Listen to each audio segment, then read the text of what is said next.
Memutus penyebaran COVID-19 di Jawa Timur, khususnya di Surabaya, dibutuhkan kerjasama yang solid antar para elit. Lalu bagaimana upaya Pemkot Surabaya menekan kurva kasus corona di wilayahnya agar tidak menjadi Wuhan kedua? Lalu bagaimana Pemkot Surabaya membangun komunikasi dengan Pemprov Jawa Timur agar tidak terjadi lagi miskomunikasi dalam penanganan kasus corona? Untuk membahasnya, saat ini sudah bergabung dari Studio Kompas TV di Surabaya, Wakil Wali Kota Surabaya, Wisnu Sakti Buwana. Selamat malam Pak Wisnu. Selamat malam Mbak Sofi. Sehat ya Pak ya? Alhamdulillah sehat Mbak. Oke, saya akan menyapa terlebih dahulu narasumber yang lain melalui sambungan Skype. Ada ahli pandemi Universitas Griffith, Australia, Diki Budiman. Selamat malam Pak Diki. Selamat malam Mbak Sofi. Selamat malam ya? Pak Wisnu. Selamat malam Pak Diki. Oke, saya ingin ke Pak Wisnu lebih dulu, Pak Diki sebentar ya. Pak Wisnu, jadi boleh dijelaskan kepada kami yang menarik dari berita sepanjang siang sampai dengan malam kemarin adalah kemarahan Bu Risma. Jadi sorotan publik. Padahal berdasarkan jadwal mobil PCR Surabaya memang terjadwal hari ini, bukan kemarin. Ini data yang kami peroleh. Apakah memang wali kota tidak tahu atau ada yang salah sehingga kemudian warga sudah diminta untuk datang untuk melakukan tes swab? Jadi gini, sebetulnya memang yang meminta mobil itu Surabaya dan dari awal terkonfirmasi bahwa mobil itu akan dikirim ke Surabaya. Sehingga memang sudah kita jadwalkan untuk masalah tes swab dan sebagainya. Karena kita kemarin sebetulnya hasil rapid massal kita di beberapa titik yang memang terkontaminasi itu kita lakukan rapid massal agar kita bisa melokalisir kondisi yang di sana supaya tidak menyebar lagi kemana-mana. Nah, dari tes massal yang terjadi seminggu terakhir ada 2.000 lebih itu baru 700 yang sudah di-swab hasilnya keluar oleh RSUA. Nah kemudian RSUA kena lockdown, ditutup, itu jadi masih balik 1.000 lebih yang belum keluar hasil swabnya. Ini yang akhirnya makanya bantuan itu sebetulnya mobil PCR itu sangat kita butuhkan. Dan kemudian kita tahu bahwa yang mobil bantuan dari BIN sudah datang, tinggal yang BNPB 2 yang harusnya untuk Surabaya itu dialihkan oleh provinsi. Sebetulnya memang harusnya dari provinsi itu kan kita bisa duduk bersama lah. Grand design-nya mau seperti apa penanganan COVID di Jawa Timur ini. Ini tidak hanya bicara masalah mobil PCR saja seharusnya, tapi kita mohon kita bicarakan secara global strateginya mau seperti apa agar COVID di Jawa Timur menurun dan Surabaya bagian epicentrum. Apakah perbincangan soal strategi itu belum ada di tingkat provinsi? Sejauh ini yang kita tahu belum ada, sehingga akhirnya seakan-akan kepala daerah di Jawa Timur itu bergerak sendiri-sendiri. Nah ini yang akan jadi problem. Harusnya kalau kita mau, ya kita sama-sama lah dalam hal ini menangani COVID kita tidak bisa sendiri-sendiri. Kita harus gotong royong berskala besar untuk menangani. Saya masih punya banyak waktu. Jangan merasa, ya. Saya masih punya banyak waktu untuk membahas soal apa yang sebenarnya koordinasi apa yang terjadi, di mana letak miskomunikasinya. Tapi saya ingin lebih dulu menyoroti ini, Pak Wawali. Peningkatan kasus positif di Surabaya ini mencapai 65% menurut gugus tugas COVID di Jawa Timur. Ini kalau untuk hari ini positifnya 2.495, yang meninggal 234, lalu sempat terjadi rekor kenaikan jumlah kasus pada tanggal 22 Mei 502 kasus. Apakah ini berarti PSBB di Surabaya Raya gagal, Pak Wisnu? Nah sebetulnya begini, kenapa terjadi peningkatan kasus? Karena kan hasil tes swab itu tidak bisa langsung keluar hari ini, kita swab terus keluar hari ini. Ini problemnya. Kemarin begitu kita lakukan rapid massal beruntun, nah ini numpuk hasil swabnya, dikeluarkan pada hari yang sama sekian hasil yang positif. Nah, sehingga tadi penumpukan. Tapi kalau kita lihat hari per hari, 3 atau 5 hari terakhir ini, tidak ada yang di atas 100 peningkatannya. Sehingga memang itu sudah mulai normal. Karena kalau misalkan hasil swab itu bisa keluar setiap hari sesuai dengan kapasitas yang kita rapid, itu tidak akan terjadi pelonjakan. Tapi kalau terjadi penumpukan seperti itu ya memang itu bisa kita jelaskan bahwa ya ada sebuah titik-titik puncak nanti karena swabnya tidak bisa kontinu keluarnya. Tidak beda dengan hasil rapidnya kan begitu. Pak Wisnu, bisa Anda jelaskan sampai dengan sejauh ini yang Anda tahu untuk swab PCR di wilayah Surabaya Raya itu harus menunggu berapa lama untuk tahu hasilnya? Rata-rata? Ya rata-rata bisa sampai 3-4 hari. Cuman kita tidak bisa pastikan, kadang bisa lebih kan gitu.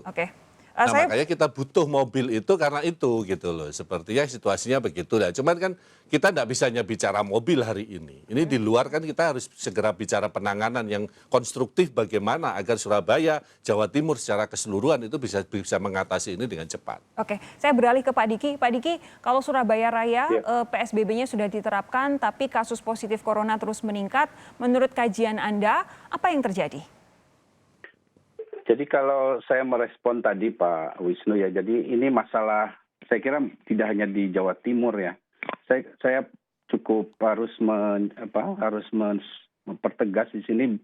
Ini harus menjadi pembelajaran bagi provinsi lain. Jadi ketegasan komprehensif strategi itu harus segera diperjelas pada level provinsi dan kabupaten kota. Jadi ini saya tidak melihat hanya di Jawa Timur. Jadi ada di beberapa provinsi lain juga saya melihat ini. Dan ini akan menjadikan masalah yang harusnya bisa cepat ditangani menjadi akhirnya mundur. Dan satu lagi musuh kita dalam kaitan dengan pandemi COVID ini kan waktu. Dan kaitan dengan pelaksanaan PSBB tentu banyak faktor yang harus kita evaluasi. Dan khusus untuk Jawa Timur dan sekali lagi juga ini jadi pelajaran untuk provinsi lain. Ini Surabaya ini harusnya bisa mengandalkan kita ada 3 tuh di Surabaya tuh BTKL, BBK punya Kemkes ada 2 dan 1 punya Erlangga kan. Ya, laboratorium Tetapi ini jadi beban satu Jawa Timur. Jadi harusnya setiap daerah itu juga diberikan fasilitas untuk pemeriksaan PCR sehingga Surabaya ini tidak seperti kasus seperti yang disebutkan Pak Wisnu tadi. Malah saya mendapat laporan rujukan hasil kunjungan dari PMK bahwa ada 1.000 setidaknya di satu tempat di BTK ada 1.000 sampel yang masih tertunda. Karena artinya ini ada keterbatasan di mesin PCR-nya, kemudian juga satu lagi kan yang Airlangga karena saat ini ada yang sakit tuh kan. Sehingga mungkin ditutup sementara. Dan ini kan jadi masalah karena ini kita bekerjaan dengan waktu, tidak bisa dan ini kan tidak hanya bisa mengandalkan Surabaya saja, harus juga provinsi dan juga tentu di pusat. Jadi ini ada mekanisme koordinasi dan perencanaan yang dari awal harus kita benahi. Dan sebelum ini menjadi semakin serius ya, karena betul sekali karena kasus di Surabaya dengan 2.000-an lebih ini dengan kasus positif rasionya yang 0,07 ini kembali kalau dibandingkan yang dikatakan seperti Wuhan walaupun masih lama kita masih bisa segera melakukan mitigasi antisipasi dari saat ini mumpung ini belum menjadi semakin serius. Pak Diki, tapi begini, menurut pengamatan Anda dari berita-berita yang Anda baca, dari pernyataan-pernyataan pejabat baik di tingkat pusat, daerah maupun di Surabaya sendiri, apa yang menjadi permasalahan Surabaya saat ini adalah apakah ini kegagalan PSBB atau memang karena kapasitas PCR-nya, swab-nya belum ideal? Untuk memastikan mananya tentu perlu kajian ya, tetapi secara umum yang jelas testing itu yang harus dilihat pertama. Dalam setiap penanganan pandemi, masalah ketika testing itu tidak dilakukan dengan mumpuni, cakupannya dan kecepatannya, ini akan merembet kepada masalah lain. Karena dengan kita tahu status testing, kita bisa melakukan pelacakan kasus, kita bisa melakukan isolasi. Dan kita bisa tahu kondisi permasalahan sebenarnya di satu wilayah atau satu negara. Dan kembali testing ini kan menjadi masalah tidak hanya di Jawa Timur, di Jawa Barat ya, dan apalagi di provinsi lain. Nah ini ya. Saya ingin minta tanggapan dari Pak Wisnu. Jadi kalau kemudian Pak Diki bilang testing jadi salah satu alat atau salah satu hal yang paling penting dibutuhkan saat ini, apa yang akan dilakukan oleh Pemkot untuk meningkatkan jumlah tes di Surabaya tanpa kemudian ada miskomunikasi lagi dengan wilayah-wilayah lain ataupun dengan pemerintah provinsi?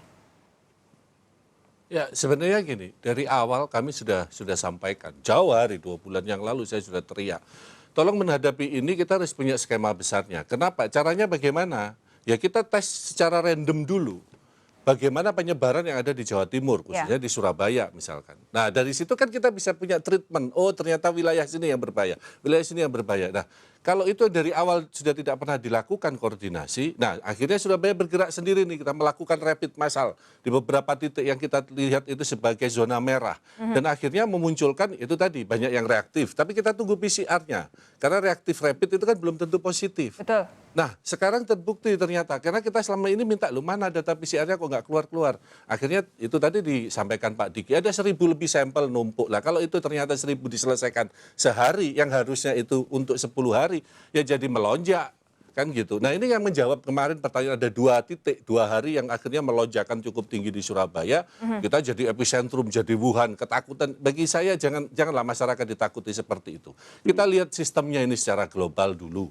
Nah baru kita bicara penanganannya. Kita sudah bicarakan PSBB. Oke, PSBB tahap 3. Saya selalu sampaikan, kita sudah mulai mitigasi, kita mulai sosialisasi ke bawah. Bagaimana masyarakat memahami betul, ayo kita mulai disiplin. Karena ini harus diselesaikan dengan gotong royong berskala besar. Apa yang bisa kita lakukan, terutama pada diri kita, pada keluarga kita dulu.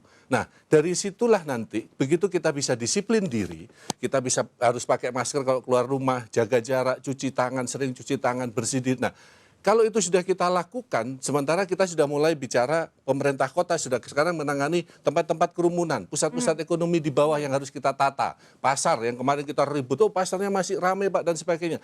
Kita harus satu-satu kan nggak bisa Surabaya terus sehari kita ada 1.000 pasar tradisional yang harus dalam sehari bisa selesaikan, nggak mungkin. Nah ini kita tata semua, menatap ke depan seperti itu, tapi kita butuh kerjasama, kita duduk bersama. Udahlah jauh usah menyalahkan, nggak usah ngomong PCR, mobil PCR, tapi ini ada sebuah problem besar yang dari awal strategi besarnya ini belum pernah kita bicarakan. Ini nanti akan kita bahas lebih lanjut di segmen berikutnya, tapi saya ingin ke Pak Diki terlebih dahulu. Terakhir Pak Diki, untuk spesifik Surabaya dan Jawa Timur, karena ini kondisinya Jawa Timur jadi provinsi nomor 2 setelah DKI Jakarta dalam hal kasus positif COVID dan juga sebarannya. Apa yang menurut Anda perlu dilakukan oleh baik Pemkot Surabaya maupun pemerintah Jawa Timur saat ini? Terutama sekali lagi saya menekankan dalam setiap strategi pandemi ini testing ini pentingnya. Terutama sekarang kita sudah melihat jumlah tenaga kesehatan di rumah sakit yang ada di Surabaya katakanlah, dan mungkin nanti kita harus melihat juga di Jawa Timur secara umum. Ini sudah mulai yang positif sudah makin banyak, makin meningkat. Ini adalah petanda yang sangat serius. Artinya ketika kolaps sistem kesehatan, ini bagaimana kita nanti bisa mengantisipasi ketika terjadi lonjakan kasus. Betul. Nah ini yang harus segera direspon oleh pemerintah provinsi terutama untuk lakukan kepastian untuk mengamankan tenaga kesehatan. Ini dengan cara testing dan juga supply dari alat-alat perlindungan atau proteksi diri.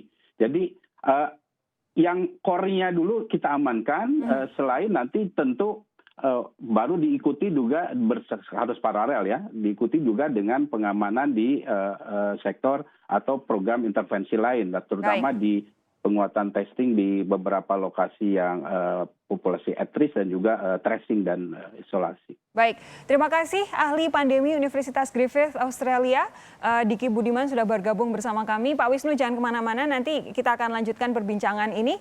Tetap bersama kami saudara. Sapa Indonesia Malam akan segera kembali.